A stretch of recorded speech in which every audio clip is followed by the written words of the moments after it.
Today's video is brought to you by Squarespace. Stay tuned until the end for a special offer.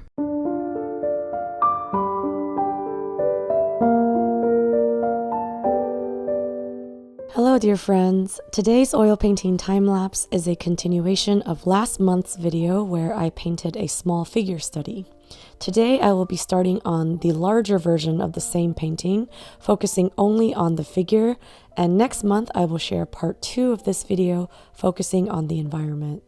And sadly, due to YouTube's needlessly strict policies on nudity, I have to censor parts of the body. But if you'd like to see an uncensored 30-minute tutorial of this video, along with hundreds of hours of exclusive content and monthly art rewards, feel free to check out my Patreon at patreon.com/happydartist.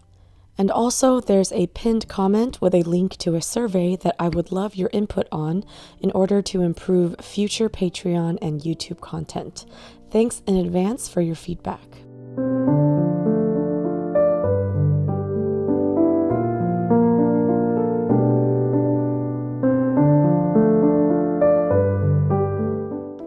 So last month's small study in preparation for this piece was only about 6 by 10 inches, and this final painting is 24 by 36 inches. It's both more fun and more daunting to paint significantly bigger, because while I have more space to flesh out all the details and indulge in my love of rendering, there's also more pressure to paint each little detail more accurately.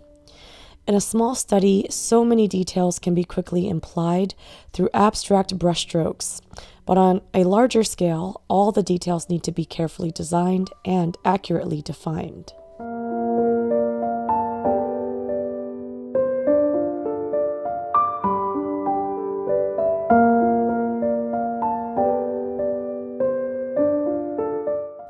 I'm using an ampersand gesso board I purchased from Blick, which was kind of a splurge, but I simply ran out of time to make my own panel. Plus, this was our last live model session of the year, and I had the honor of picking such a great angle to paint my favorite model we've ever had, so she was definitely worth it. And that's why I decided, screw it, I'm just going to treat myself to my favorite painting surface, and I'll learn how to prepare panels faster next time. I gridded the panel with charcoal, sprayed it with fixative, then toned it with Bohemian Green Earth oil paint. Then I overlaid the same grid on top of a photo of my study and used that as a guide on where to place the figure in the environment. But I still freehanded the figure from the live model, making sure to practice my observation and block-in skills.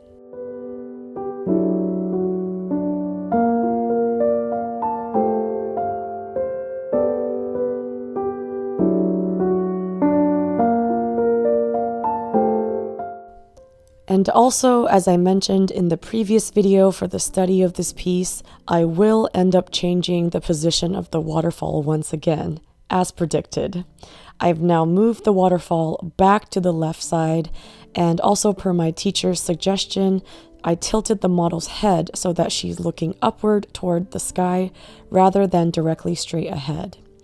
Whenever we have a live model pose for us, we try to find a comfortable, sustainable position for the model, which usually means a pose with even weight distribution, minimal pressure on her joints, and a relaxed head and neck area to avoid any muscle or limb pain. So in this pose, our model is actually looking straight ahead, but my teacher urged me to try imagining her head looking up instead.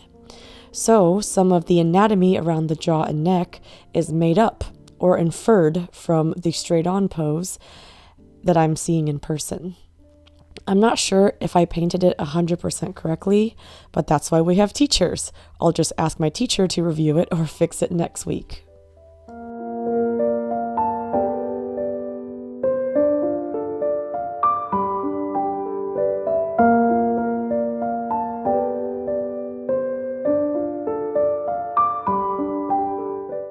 I only had about 10 days to finish the figure with around 2 hours of painting time each day, so at some points I definitely felt rushed for time.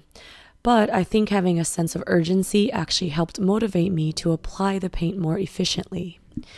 I've also been trying to improve my color mixing game, which essentially means being able to mix the correct colors more quickly and in larger quantities. By mixing a larger dollop of colors, I can then afford to load up my brush more generously with paint. And then I can apply the paint more thickly, which is one of the main paint application skills I've been training myself to perfect. Painting more thickly has been challenging for me because I'm used to softly applying thinner layers of paint and blending as I go in order to have more control over the subtle values and smoothness of my piece. But my teacher has been really pushing me to blend less and instead mix the correct colors and simply deposit them on my painting using the side of my brush. That way I will have not only a more juicy and textured thick paint application, but it will also force me to not always rely on the ability to blend things out. Instead, I will need to rely on being able to quickly mix the correct colors and values that I need to create more masterful painterly brushstrokes that are expressive yet still accurate.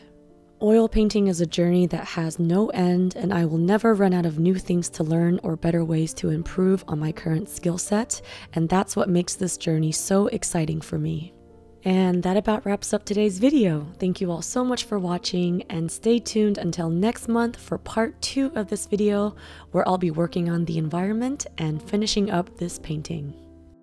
And of course, you guessed it, my eternal never-ending sale is still going on in my shop, so if you'd like 20% off your order of prints and originals, just enter the code HOLIDAY at happyd-artist.com. And if you're interested in learning more about how to paint and draw, I have lots of art educational content on my Patreon page, including exclusive video tutorials, step-by-step photo tutorials, live streams, podcasts, and even surprise art gift boxes. All available at patreon.com/happydartist. I'd love to have you join my Patreon family. I wanted to quickly thank Squarespace for sponsoring this video and for supporting my channel and the art community.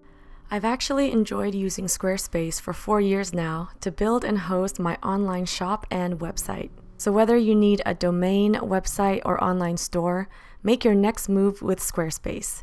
Start your free trial today at squarespace.com and visit squarespace.com/happydartist for 10% off your first purchase. Also, if you want to check out more artworks, works in progress, and just random daily artist adventures, feel free to check out my Instagram, and you can follow me at the handle @happydartist.